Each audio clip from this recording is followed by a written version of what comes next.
कबीर कसतूरी भया भवर भय हरदास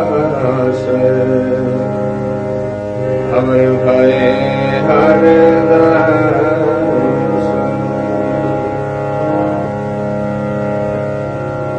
ज्यों ज्यों भगत कबीर के ज्यों ज्यों भगत कबीर के त्यों त्यों राम निवास त्यों त्यों राम निवास। कबीर कह गच परयु कुटुंब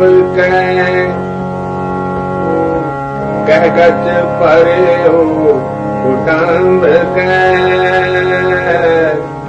काठे रह गयो राम। आए परे धर्म राय के पीछे धूम धाम बेचे धूम धाम। कबीर साकत ते सुकर भला राखिया चा गाँव राखिया चा गाँव। ओ साकत बपरा मर गया ओ साकत बपरा मर गया कोई न ले है नाम कोई न ले है नाम।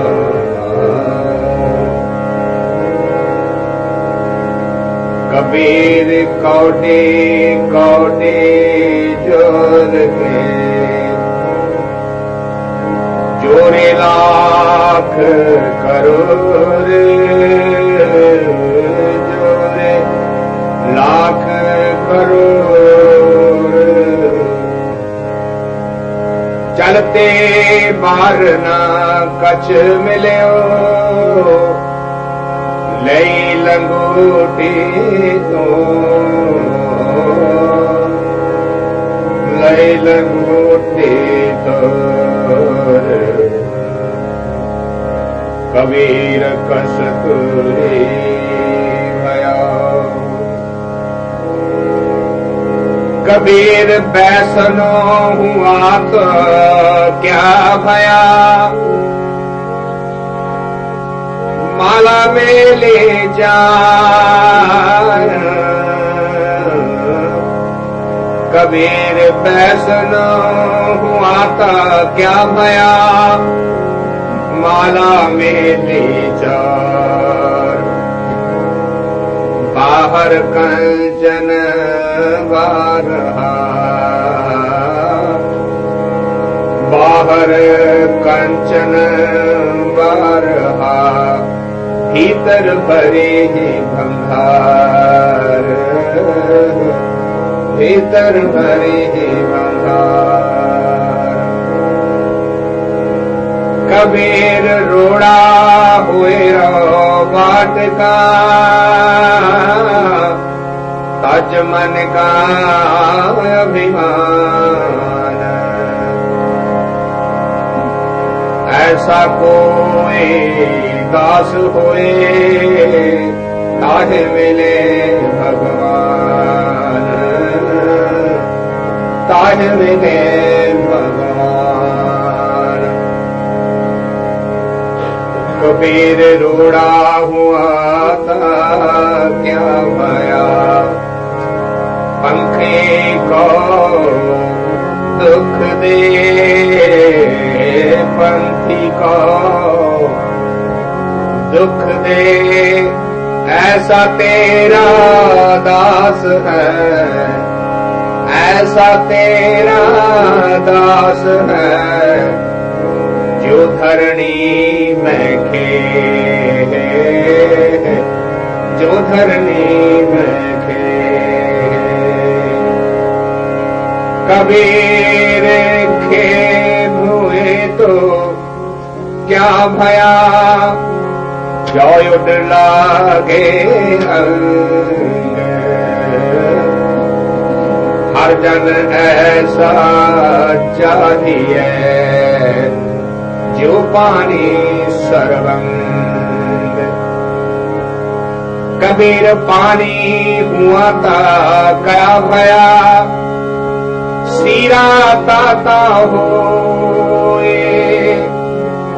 हर जन ऐसा चाहिए,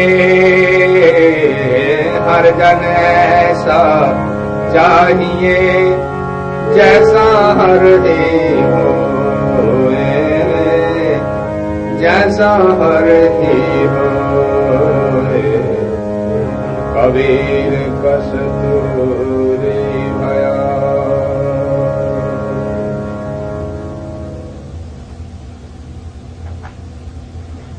In our last sitting,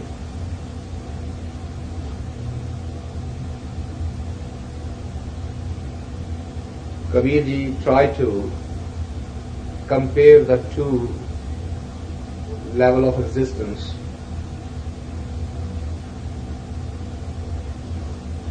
Which said, one was,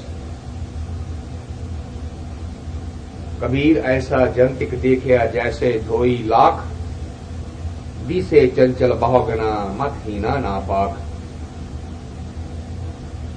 That was one side of it, where he said from the outer dimension, the emphasis is that the image, the projection, what the people see should be so attractive that everybody should appreciate it. Everybody should say, look at this person. But from inside, nobody bothers.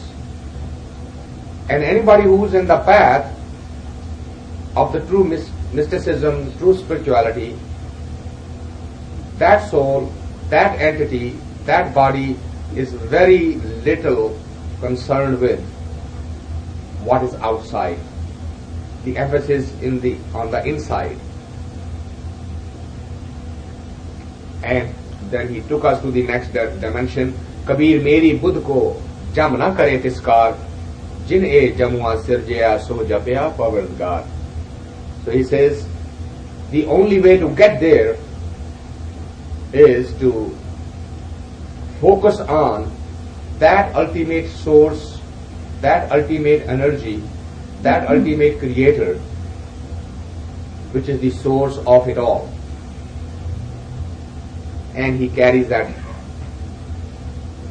thought, the same paradigm we start with today as a continuity. He says, Kabir, Kasturi Bhaya, Bhavar Bhaye Sabdas. So he's using a metaphor, and the metaphors, the examples are only used because it is impossible to say exactly what it is.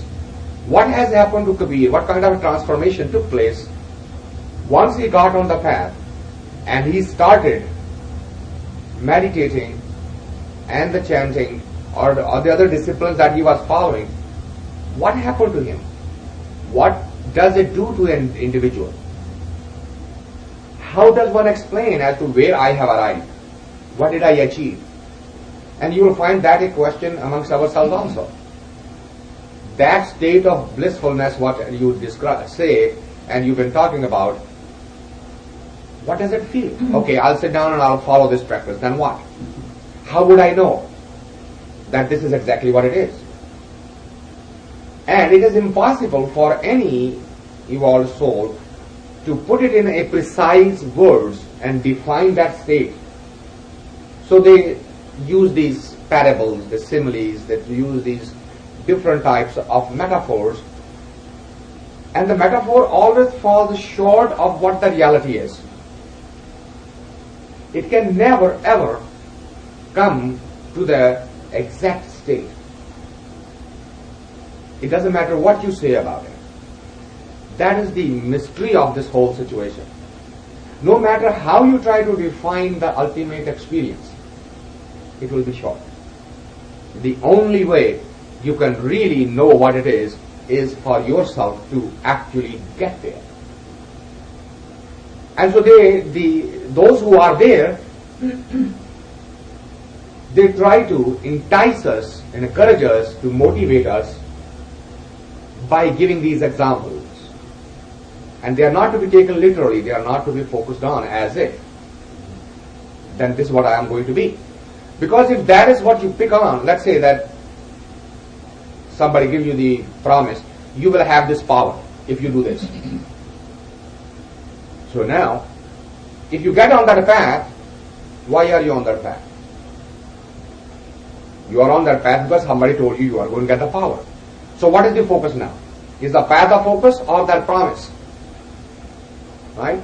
The promise has been given, you will get there and you will have this power. Okay, so now I am energized because I know I have power. I'm going to get power. So what is the motivating factor then? Motivation is the promise of the power.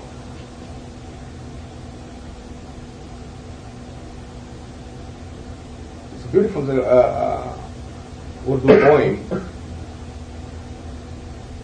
Allama Iqbal, one of the very renowned poets from Pakistan, and this line became very powerful and he was known for this.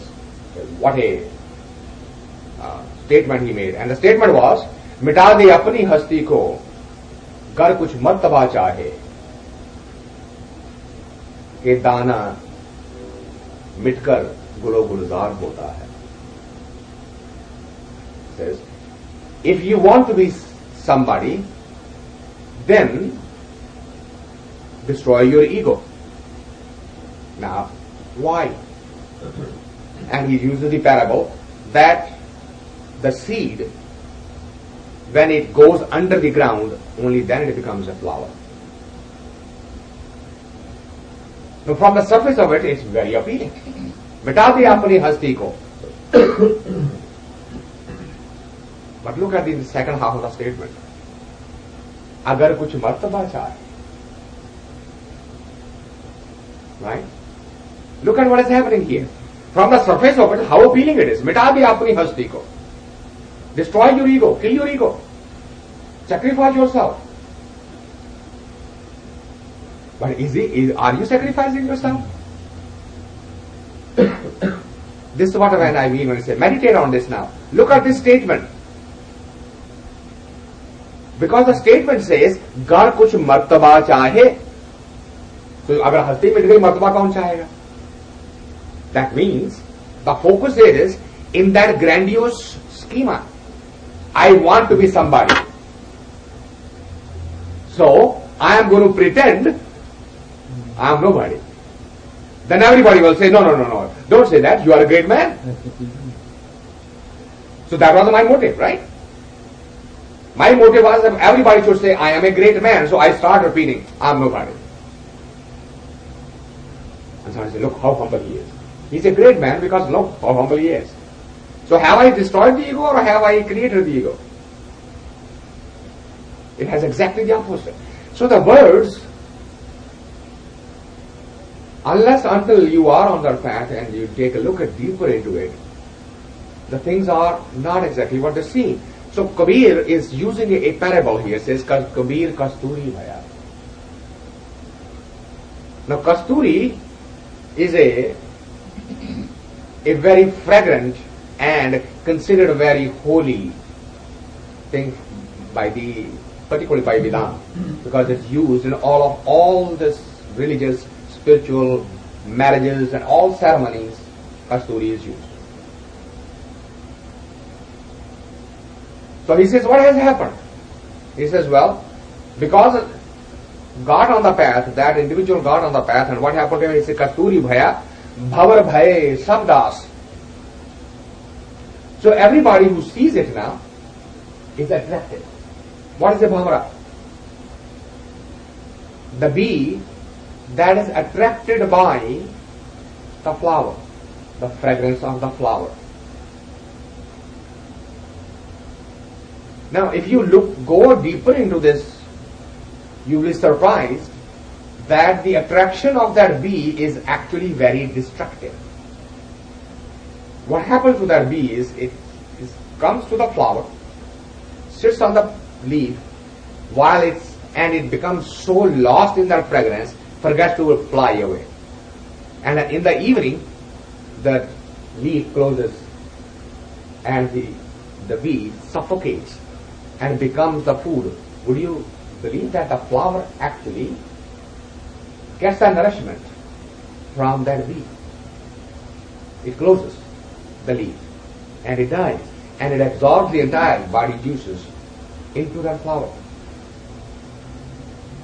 How paradox that a vegetable should be able to eat a living. And there are other plants who are human-eating plants. They are known for that. But for a flower to have this characteristic. So attraction of the bee is not something that a seeker can be motivated by, because it's very destructive. You are totally unaware. You are lost into the enjoyment of the fragrance so much. That's not what a meditator wants to be. Meditator wants to be more aware and grow and alert and more become aware. Wake up rather than going to sleep. But he's using this metaphor to saying that once the energy comes and the fragrance comes, the others automatically get attracted. There is a natural magnetism. There is a natural aura. You know that most of the paintings that you see of the saints, it is a tradition they make a white circle around their head, signifying the aura. And that's not just an imagination, it's a reality. Those of you who know about Herculean photography, Herculean camera was designed to capture the aura of every object has an aura. Every human body has, a plant has. It's actually, the interesting thing was that when it started, how did they start that? You'll be surprised how this thing developed.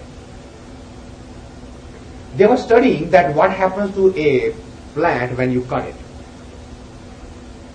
So they had a leaf, took the picture of the leaf, and then cut it half, and took another picture, and they found that that portion which was cut, it still had its shadow on the top in the photograph. The plant has not lost the entire aura yet, because the image was taken immediately, and that's how they discovered. It was a totally accidental discovery. Anyway, we all have our aura. The normal aura of a human who is non-meditator and is totally absorbed in the more you are absorbed in the calm physical world senses, more your aura will be of dark color. When we were talking of Sheikh Farid, when Farid said, Farida, Jetu Akal Latif, Kale Likh Na Lekh. If those of you who were present there, we discussed at that time. What does Kale Likh Na Lekh means? It is that aura. More you do get lost, that aura, that energy starts getting more darker and darker. And as you purify, as you go into more and more meditation, that darkness starts going away, and the aura starts becoming clearer and clearer and clearer. Not only that, now its reach also starts extending. A normal human has about a 3-inch away from the surface of the body. That's about it. One of the reasons in the Indian Eastern culture, embracing became a very common way of greeting, male and female both, is because of that. The understanding, I am allowing to touch your aura That's why we embrace, because the aura norm is not more than 2 to 3 inches. So the idea there is, shaking hands also means the same thing. This meant what? First thing, I have no instrument in my hand. So I am folding my hand, greeting you. Secondly, these are two separate. When I am coming to greet you, I have one, I have no dual thoughts about you. Thirdly, we said that these hands are normally closer to the heart. Whatever I am saying is not coming from my brain, I am offering you from my heart. See, these things came from certain symbolic purposes. They evolved that way. So, the aura, it is known that if there is a fully evolved Brahmajnani, that aura is about 6 miles. Up to 6 miles, the impact, the people will feel the influence of the soul that is sitting up to 6 miles. So now, Kabir ji is trying to hint. He says there is a bhamara. The people get attracted automatically because the aura extends. And they come. Why? Kabir Kasturi Bhaya. He has evolved to that state. How did he get there? He says, Jiyo jo Bhagat Kabir ki tyon tyon Ram Nivas. As he gotten more and more into the Bhakti Marg, the meditation on that path, he is not developing any mystical powers. So that's the key here. He says he is not out there to impress the people with all the siddhis and all the magic that is automatically coming. He says, no. His objective is only one. Tyon tyon Ram Nivas. To become one with the ultimate energy. The focus remains on that one thought, the ultimate energy. No other motivation, no other attraction, no other distraction, no other thought process. Normally, so if I go back to the other statement, मिटा दे अपनी हस्ती को अगर कोई कुछ मर्तबा चाहे, तो focus is gar kuch martaba chahe. His focus is not on any martaba, any great name or fame or anything else. If it comes, it is secondary. His focus is not. His focus is what? Tyon tyon Ram Nivas, to merge into that ultimate creator. Kabir, Kahagach Paryo Kutambaka. But that's, so now notice the whole of the journey, he is comparing the both those who are on the outer world as well as those who are on the inner world, and he continues comparing, continues giving the images, drawing the picture of both sides. Now he comes to the other side. He says, Kabir Gahagaj Paryo Kutambake.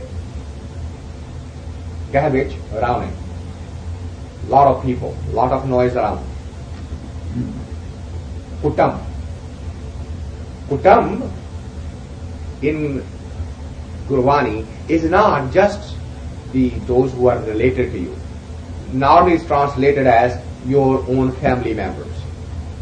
That's the literal meaning, Kutam. In Gurvani, Kutam means anything that you see from outside, not just the immediate relation. And we talked about that also in one of the earlier talks. So Kutam is not literally, not to be taken literally. It's not talking of just the relations, the wife and the children and the father and the mother. That's not just a parivar, that's not just a Kutam.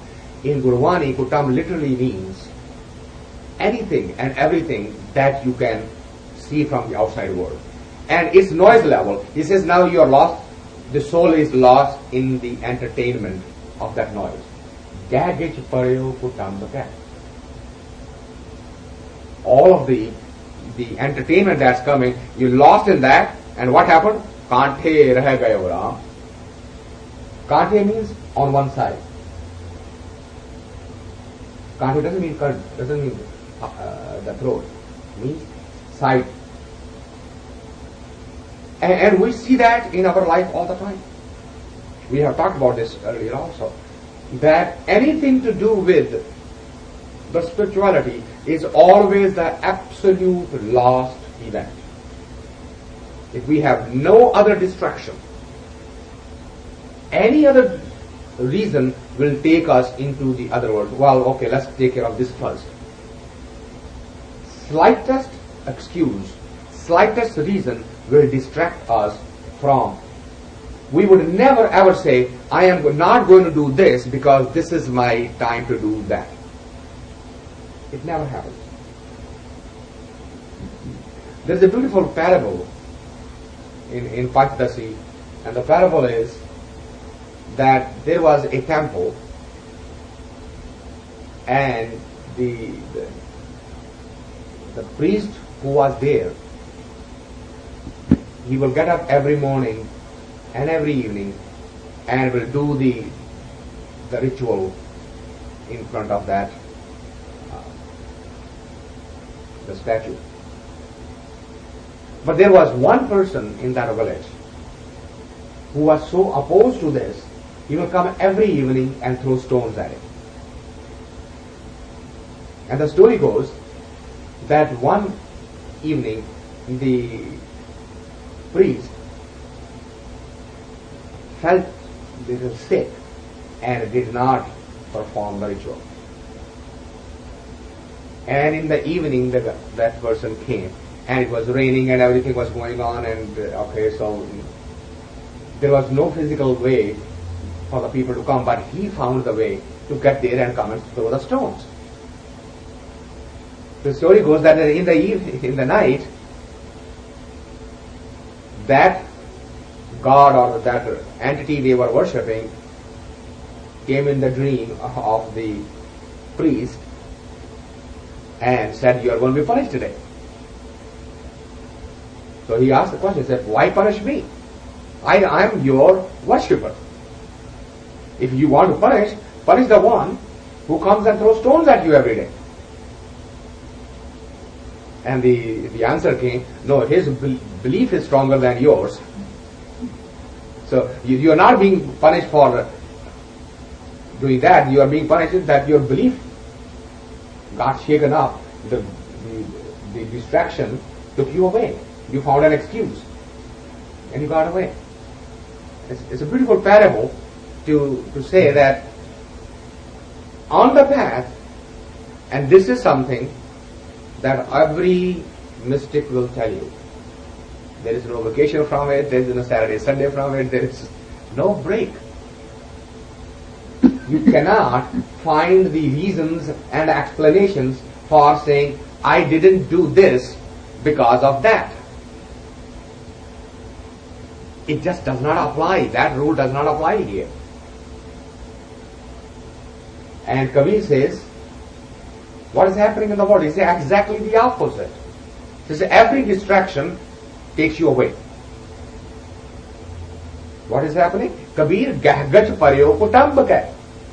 You find the slightest excuse and you are distracted from the path.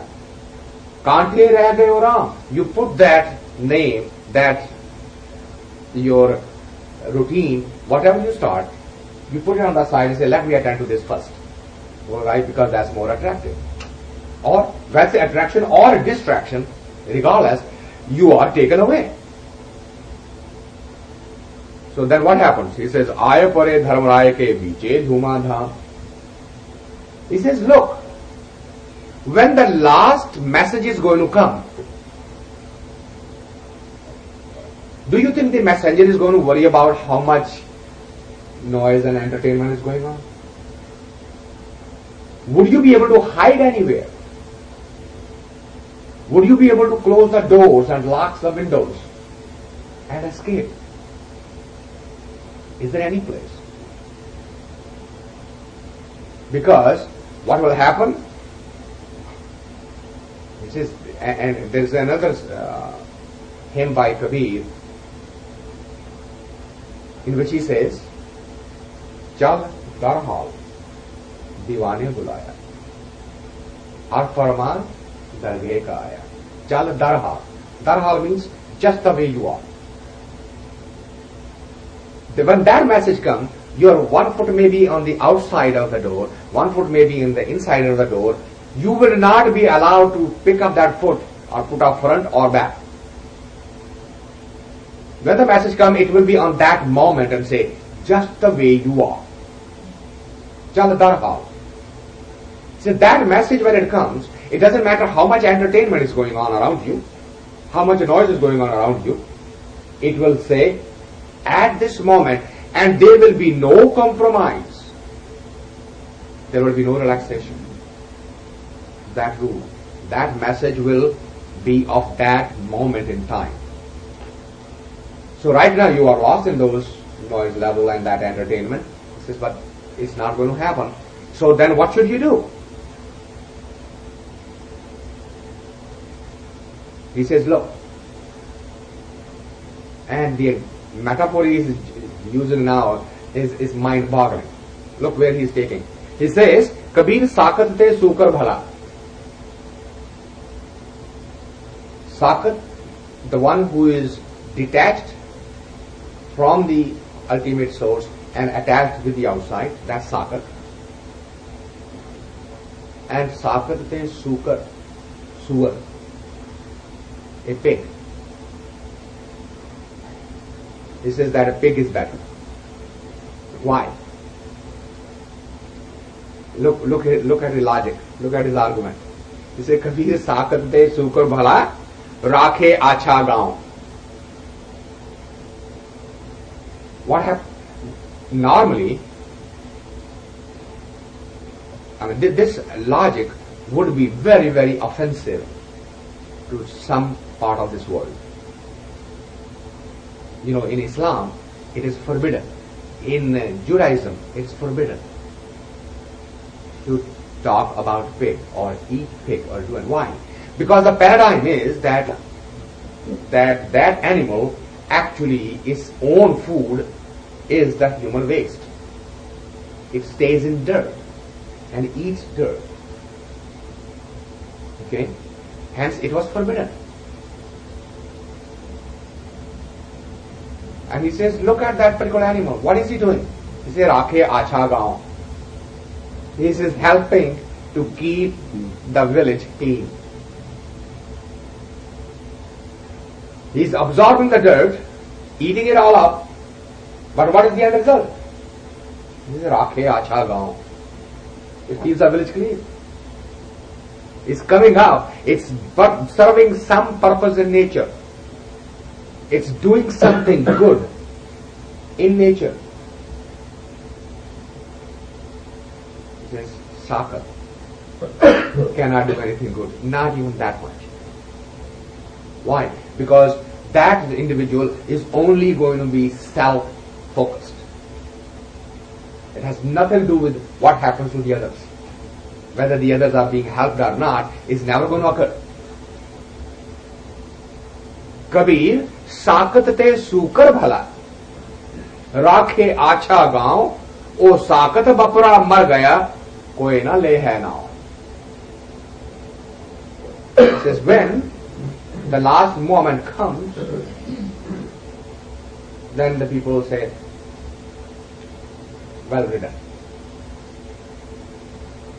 It was mind blowing for me. I was watching this new soprano show, which is sitting in the hotel, and the mind-boggling thing was that the mother dies, and the daughter wants everybody to say something good about the mother.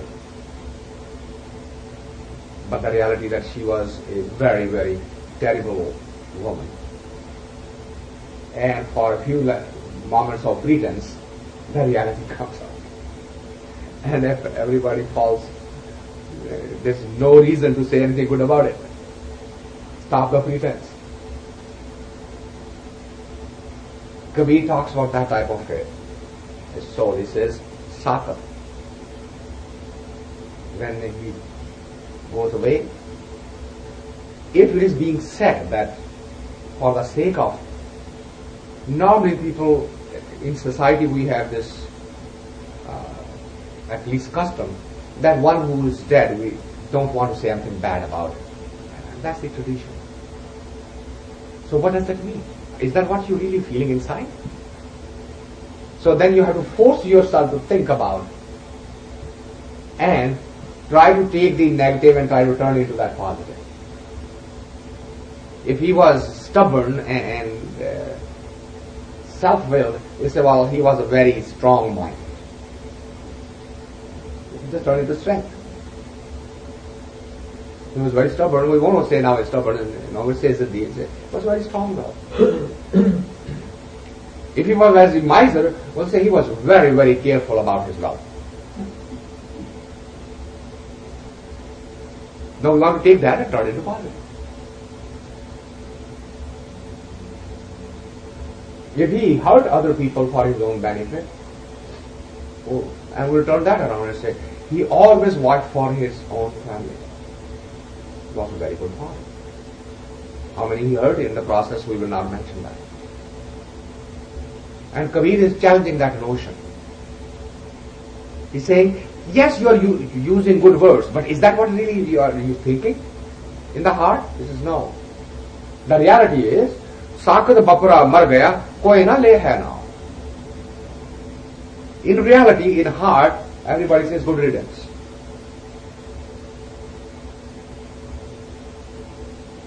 He says, why does that happen? And he builds on that thought. He says, it happens because of this. Which? Kabir, kaudi kaudi jor ke jore lakh karo. Kaudi means little by little. He says the whole focus of this is type of entity, this type of soul, this type of a human being is gathering, collection, holding. Human animal is the only animal on this planet who believes in holding. No other animal holds. Every day, every animal on this planet goes to look for the food. Human animal does not. It believes in holding. It believes in collecting. And because of that desire of collection, so what's so wrong about collecting? The problem with collection is, as the collection grows, so does the fear of losing it. The danger of losing it. Larger the collection, so it sets up a vicious circle. If you have one, and you say, well, what happens if I lose one? Okay, I better have two, so that if I lose one, I can have at least one left. That is the mathematics that the brain goes by. Now you go and get one more, and now you have two. And the same question comes, what if I lose two? Well, I better have two more, so that when I lose two, I am left with two. So you go get two more, now you got four. The same question comes again. What if I lose four? And you know how the mathematics works. You go to get the insurance so that you don't lose. That what was supposed to be insurance become part of the property. Now you need the insurance to be insured again. And it sets up a vicious circle. And mind cannot get out of that trap. That is the problem with the holding. I shared that story with you, that somebody was standing on the road and begging and saying, need a quarter because I'm hungry, I want to eat. Somebody walked by, put a hand in the pocket, pulled $1 out and put it on the hand and said, go eat. And he said, hold, wait. What? Say, I'm just going to go to that shop right over there. That's a hotel. I'm going to give him a quarter. Take the food, you take the balance money back. He said, no, I'm in a hurry. You keep it. Use it tomorrow. He looked at the dollar and dropped it on the ground. So what kind of a beggar are you? He said, take your money. I don't want it. So what did I do so wrong? giving you $1, you ask for a quarter. He says, no, that's not the point. The point is that you are the one who does not have a belief in the one who gives everybody. I don't want the money from somebody who does not believe that who gave me today will also come and give me tomorrow too. You don't have a belief. You believe in a holding. And if I eat your food, I will get the same type of vibes. I don't want it. You take it back. Living by the moment, living by the day. These things sound very, very ridiculous, whereas we teach our children save for the rainy day. Do you know that there is only one animal who does that? That's a squirrel. That's the only animal which actually holds for a rainy day. No other animal does that, other than a human being. Kabir says that's what is your problem. Drop by drop by drop, little by little by little, you believe in collecting. And the collection has a built-in problem. What is the built-in problem? He says, Chalti bar na kuch mile lai langoti tor. Now people translate it literally that langoti will all end. That's not what it is. He's pointing out somewhere else. Langoti here does not mean the underwear. Even though literally translated means langoti means underwear. That's what he's talking about. He's talking of a money belt. Because normally, in the good old days, there were no banks. So when the people will go, they will take a money belt, tie the belt around their waist, and all the money was there. So when the human dies, where do you think the people run first? After the money belt.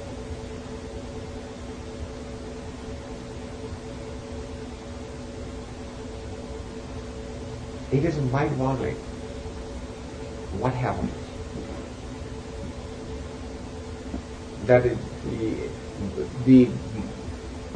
when I used to watch these movies and used to see where the person is dying and somebody is rushing to take the watch out or the ring out, etc. And I just say, how can anybody at such a time think of taking somebody's jewelry off? But that's exactly what happened. I have seen in my own life, in my own family, in my own home. And now it doesn't sound anymore that crazy. Yeah, humans do that. And he says, your collection is going to do what? As you move, people are going to run to your money belt. The first thing they is going to go is your money belt. Chalti bar na kach melio lai langoti to.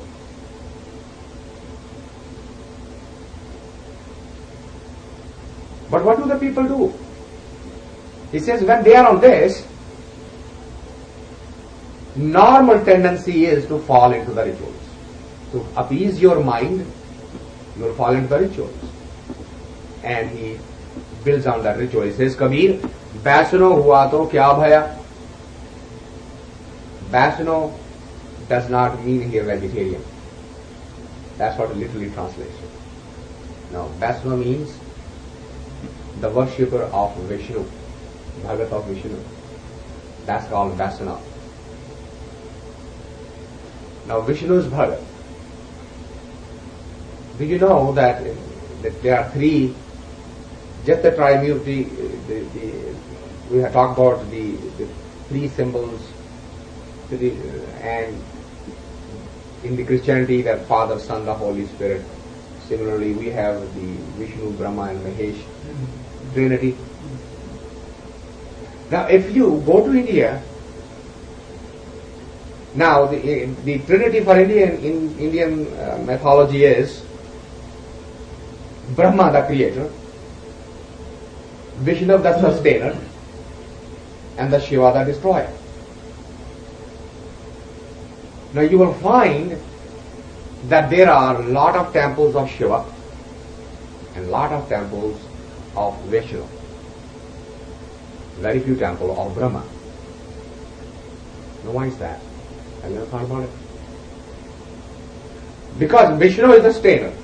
As a matter of fact, Vishnu's consort, the wife, is who? Lakshmi, right? Lakshmi means money, the wealth. The sustainer, these names, look at the symbolic importance of these names. We have not paid attention to it, we just made them god and goddesses right away. Vishnu, the sustainer. How is this the consort, the wife? Is Lakshmi, Maya, the wealth. Okay.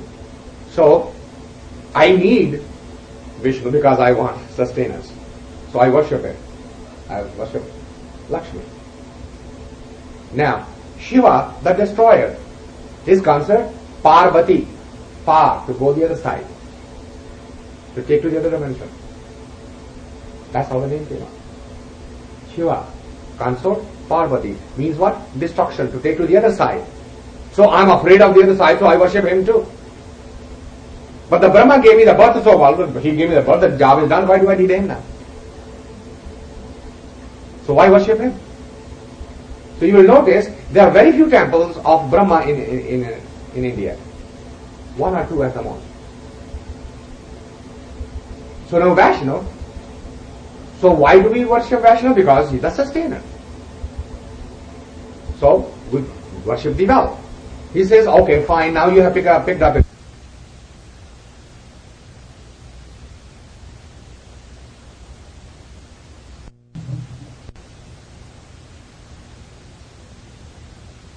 To get from by it says Mala Meli Char.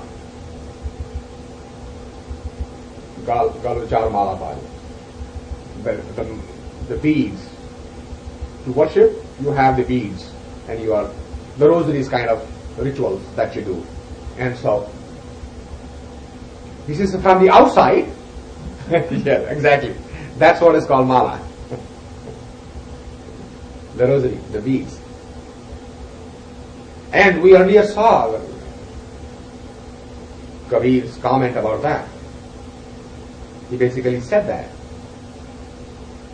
Kabira ma jabri teri kaat ki kya dikhlaye loe hirde ram na chetani ye jabri kya ho.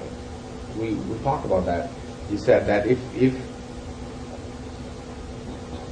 the real chanting, the real concentration is inside through your breath, hirde ram na chetani, this is for the display to the outer world. It has nothing to do with the inside world.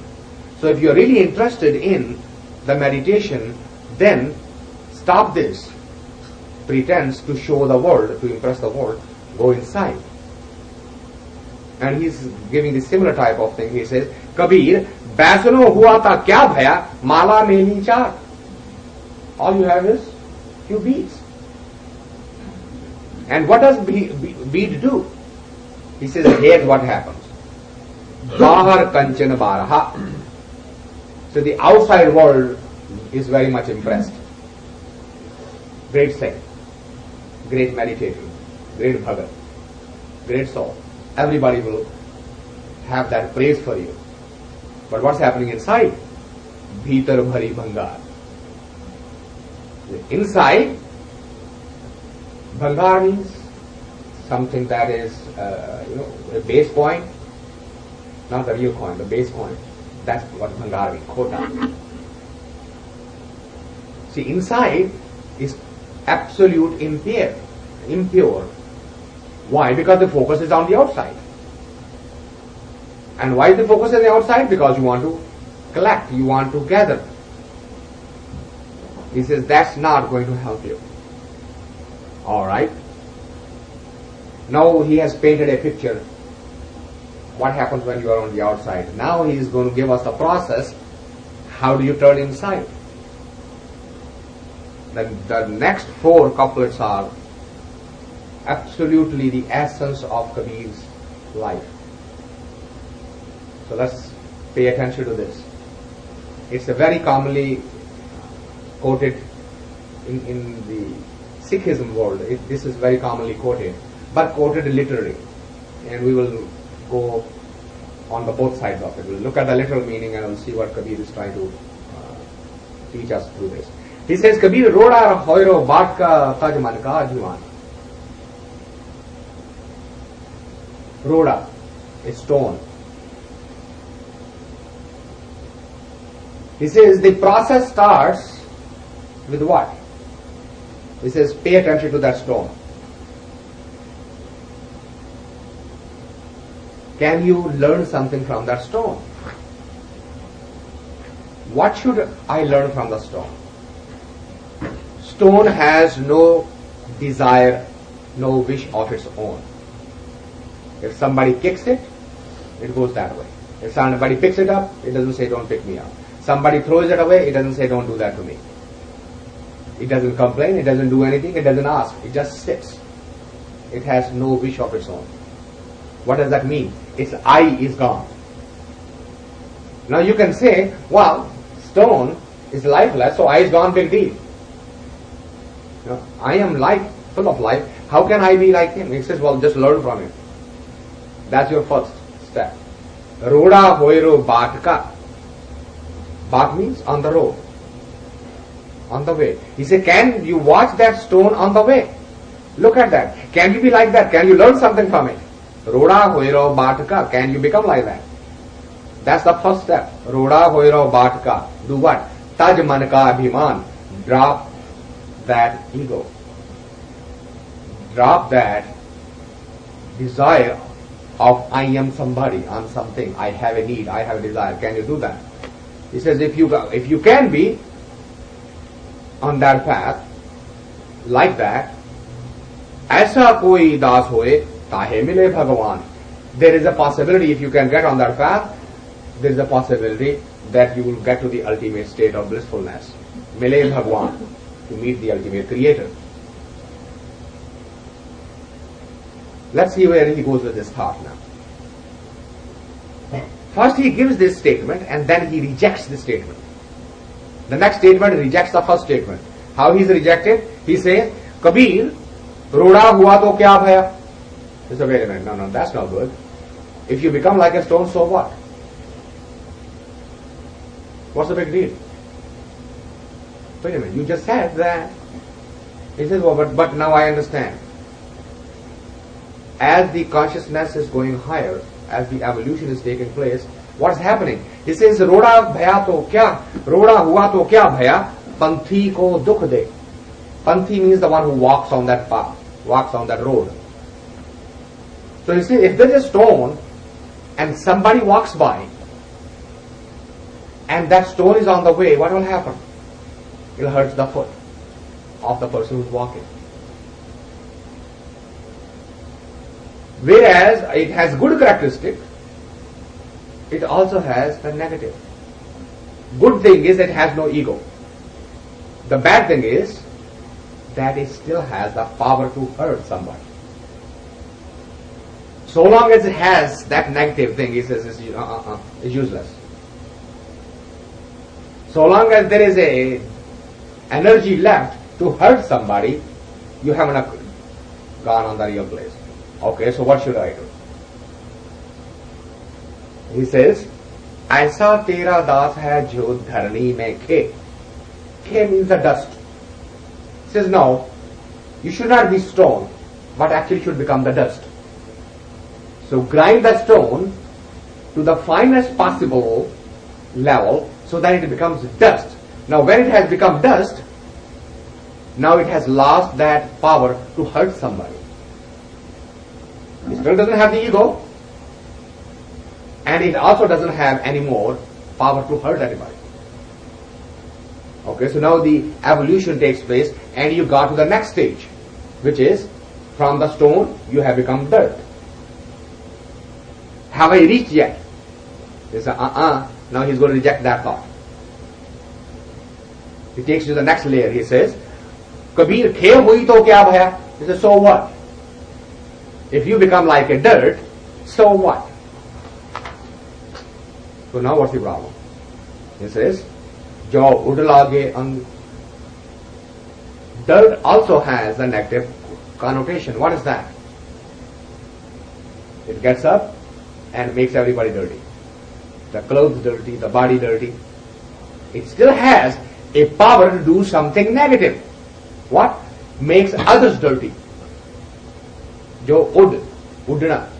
It will fly out and will touch the body, the clothes. It will make dirty. So now what? Takes to the next layer, which is हर जन ऐसा चाहिए जो पानी Sarbhang. This is no, don't become like dirt. Become like water. So what? No, water doesn't make you dirty. Okay, so started with the stone, took the dust, took the next layer, which is become water. Oh, have I arrived yet? You're not there yet. And he rejects that thought again. Takes to the next layer and he says, Kabir, pani hua to kya bhaya? So what? If you become like water, so what? What's wrong with that? He says, Sira tata hoy. The water has a capability to become cold and hot. Sira, cold, tata, hot. It also is living in duality. It has the quality to be either hot or to be cold. The humans can get angry or can get loving. That's what we will come back to. We'll go through this and look at the drama that he has built. These are the literal meanings that you will read in the translations. He says, so what if you have become like water? Sira tata hue. It's cold and it is hot. Still hasn't lost. So then what you want? What should I do? He says, well, I'm sorry, I can't define it. What is the definition? Where should we go? He says, har jan aisa chahiye jaisa har hi hoye. He says, there is no way you can stop anywhere, so what should the soul do? Say, become like him. Till you become like him, you're still on the journey. It is not finished. Let's come back. Start from the beginning. The first metaphor, now I'm going to go to the next layer of it. And that's the layer that you would not read in the books.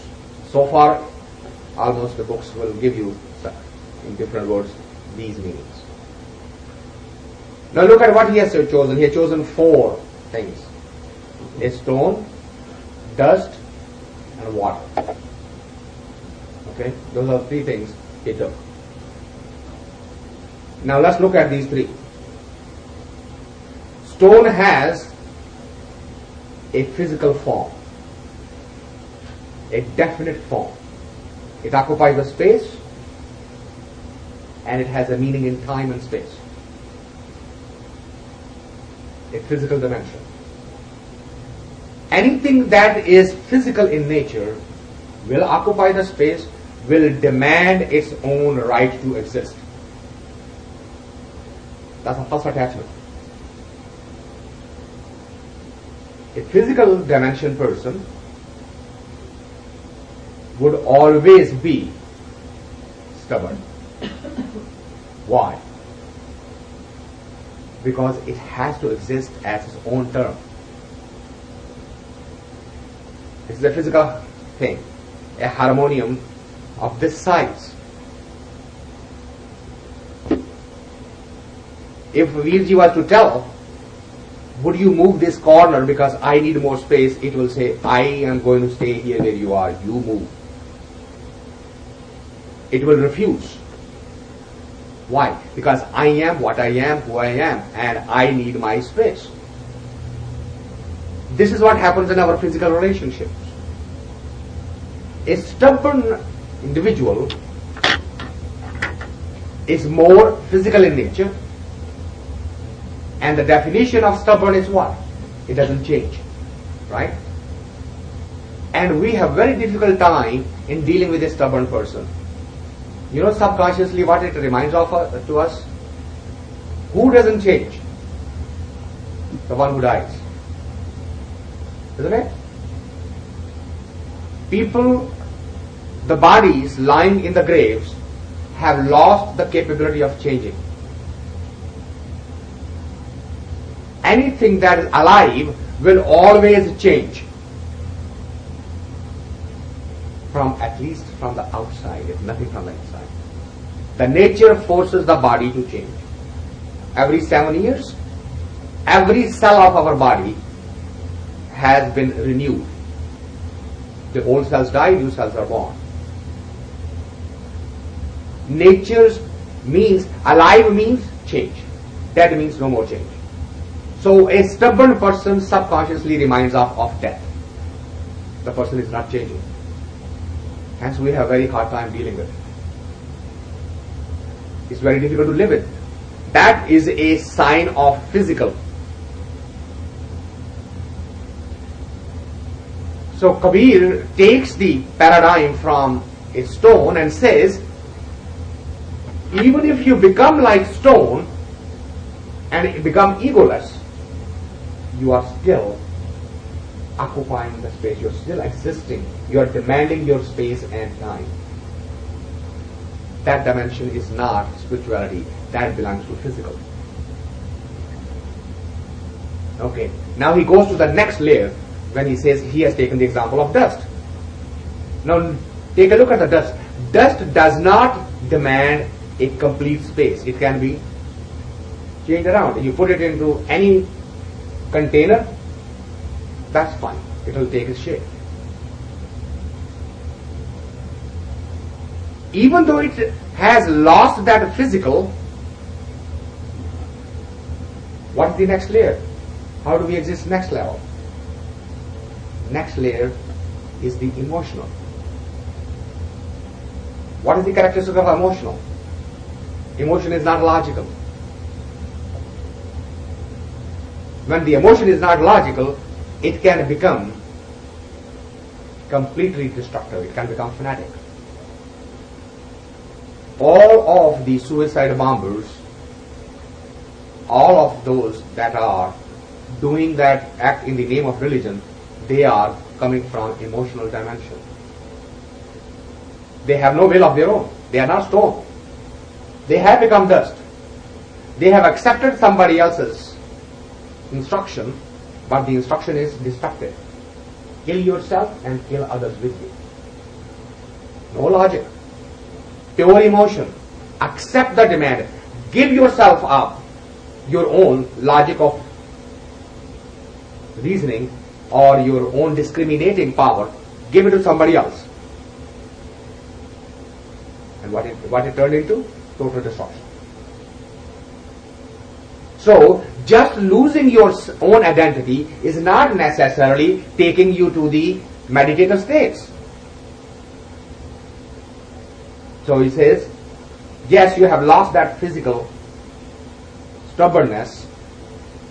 That's why we will find the same problem that when we have different terms for this. Somebody call it a fundamentalist, somebody call it an extremist, somebody call it a rigid or whatever other terms we use.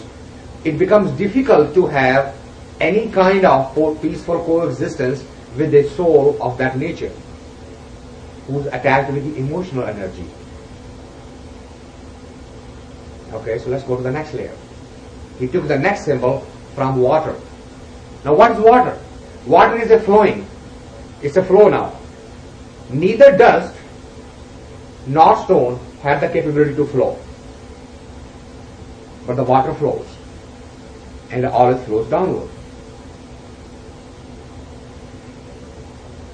Water normally cannot be stopped. It will find its way around. It will make its own galley. Because water always flows downward, so what has happened? The ego has dissolved. So that's the next layer of existence. Intellectualism. Started with the physical, went to the emotional. You can see that our body actually goes to the exact same thing. The skin. Prior to the skin, the hair. Hair is physical. That's why when you cut it, break it, burn it, it doesn't feel anything, doesn't feel. It's representative of matter. Next layer, emotion, skin. That's where the touch, the feel, all of that. That's the emotion. Next layer, intellect, the thought process, flowing. Well, the thought process can flow downward. You have dropped the ego, and the next layer is the spirituality. So he says, in any three dimensionals that you would get attached to, physical, emotional, or intellectual, all of them will exist in the dimension of duality. All three dimensions. Physical, emotional, and intellectual. All three will exist in duality. They cannot get rid of duality. Nature it is the nature of the beast. It's not anybody's fault. All three dimensions have two layers, plus and minus, right and wrong, good and bad. Whether it's the emotional dimension, physical dimension, or intellectual dimension. Intellect can go so deep that it transcends itself, Jnana Marg, or intellect become so egoistic that it can destroy the world and say, nobody can be like me. I'm going to rule the world. This alienation concept is actually the intellectualism gone absolutely haywire. The concept of super race is nothing more than intellectualism gone haywire. There's a story about a king known as Hassan. It's said that there was a library which contained in Greece all of the world's most precious books and the knowledge in that library. And when Hussein became the king, came to the librarian, brought Quran in his own hand and asked him one question: whatever is written in these books, is that found in Quran or not? Now you can see that the question is loaded. So he very respectfully said, everything that is here, Quran also has it. He said that there is no need for the library, burn it. Just save the Quran, burn it. And the library was burned to the ground. All of the centuries of spiritual and scientific, all that knowledge was destroyed. Intellectualism gone, fanatic. So Kabir takes three different layers: physical, completely solid, then non-solid, and then matter, liquid, flowing, and saying it doesn't matter which dimension you choose, they are slave to the duality. But the ultimate creator is beyond. It is not plus or minus. It is not duality at all. How do you explain non-duality to the one who exists always in duality? He says, well, I'm not going to give you any more parables. I'm not going to give you any more examples. I'm going to tell you, become like him, or her, or it. Become like one. There is no other way to explain it. There is no other way to emphasize that point. Become like one. And every mystic who has actually arrived, actually seen, has said exactly the same thing. It is the followers later on. When Jesus said, I am the way, he was not saying, that Jesus is the way. He was saying, remember that when Moses asked God, when I take this, who should I say gave it to me? Remember what his response was? I am that I am. Tell them, I am that I am gave this message to you. That I. Jesus was pointing out to that I. He was saying, in your scriptures, Jewish scriptures, the answer is already there. Where is the Savior you're looking for? He already told you, I am the way. And killed him. Instead, he is saying, I am the way. He was pointing to that I. I am that I am. And he said, where is the kingdom of God? Where is the kingdom of your Father? He says, I am the way. Come there. That's the only place you can recognize it. There is no other way to describe it. I cannot tell you whether it's like Egypt or whether it is like Rome. I cannot tell you that. You have to come there. Where? I am the way. Follow that way. Where? Which leads to that I. Which gets you there. Every mystic has said the same thing. In different language, in different similes, in different parables. All are pointing out to the same thing. Look at what Kabir is doing today. It starts with a very, very solid thing which has shape and form, takes us to the formless, the dust, not only, then takes us to the one that's flowing around. And then he drops his guard. He said, I'm not going to be able to describe it to you. Because every dimension. So when we say, well, what should I do? This is what every doing will be in that dimension. So then, now I'm trapped. Doing is in this dimension. Without doing, I don't get there. What kind of riddle is this? It says, it's not a riddle. Do what you're doing in this dimension, but keep the focus on that. Keep the mind, the thought, all the energy focused on that which is beyond the plus and minus. Cold and hot, right and wrong, good and bad. But it's very difficult. Immediately we'll say, well, how do I do that? Back to square one. Anything and everything that you are doing, so long as it keeps the focus there, points to that direction, should be okay. The problem is that when we are doing or not doing something, the focus is on the self. The focus is on the out. Focus is not on that.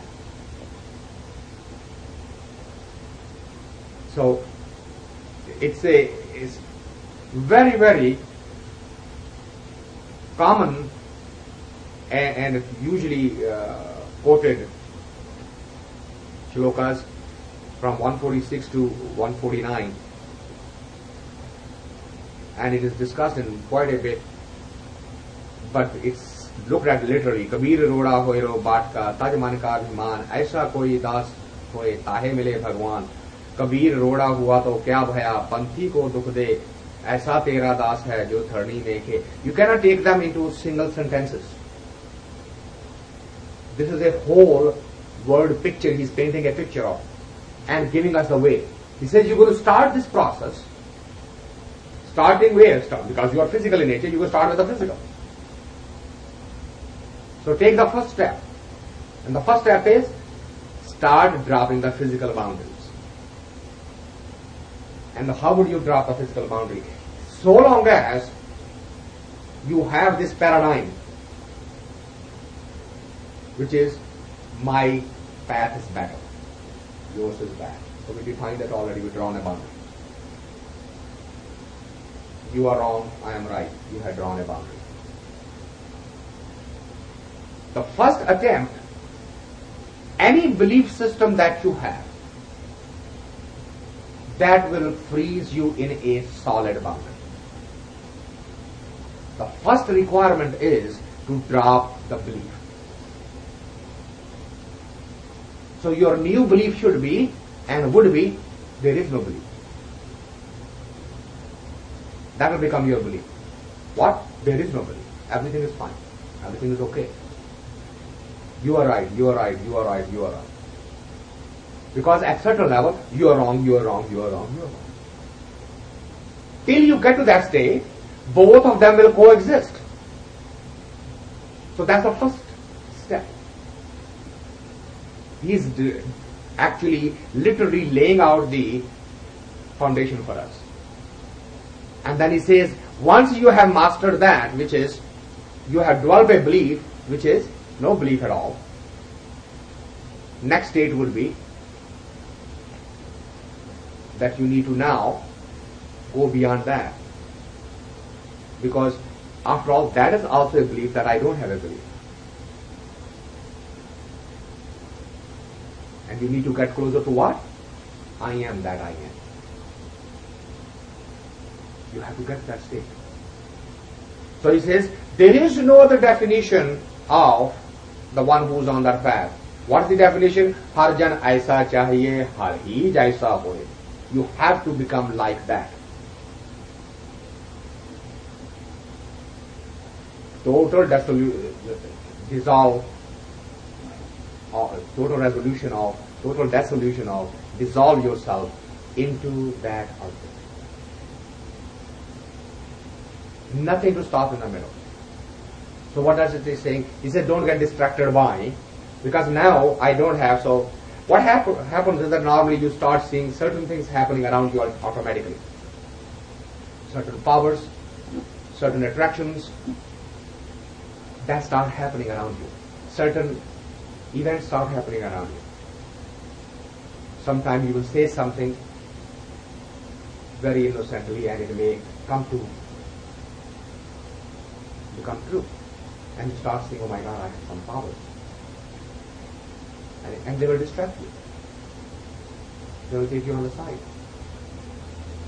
And Kabir hammers on that thought. He says, do not get distracted.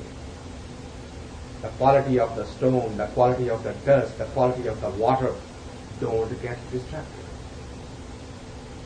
Get to that ultimate state, which is Adi Gaisa. So we will conclude that today on that thought, so that we can go home. And I started thinking, Mrig Neel Pankheru. So literal translation is that every animal is his voice. So there are three animals here. Mrig, Neel, Pankheru. Why? And what are these? And the meaning changed. Mrig is the animal who walks on the land. Meen is the animal which is under the water. Pankheru is the animal which flies in the air. So those animals were not taken accidentally. It has nothing to do with the animals at all. Actually, what we pointed out is anything that is under the earth, over the earth, or in the water, the creation of the Lord. Under the jail Sethaj Kini, Utbul Khan Bahoraj Ding. Anything that's born, whether it walks on the ground, whether it flies in the air, whether it's floating in the water, the voice, energy is the same.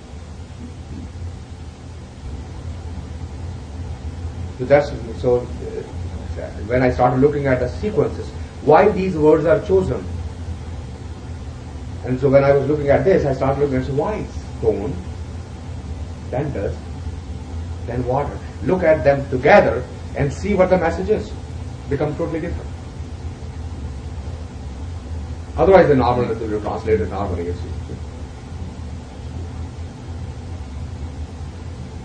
So that's what the spiritual masters have their own way of communicating with us.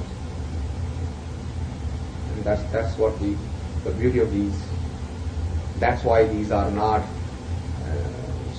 songs, and these are not the things that you can listen one quarter and then it comes in. This is something that for centuries will continue being looked at and heard and analyzed.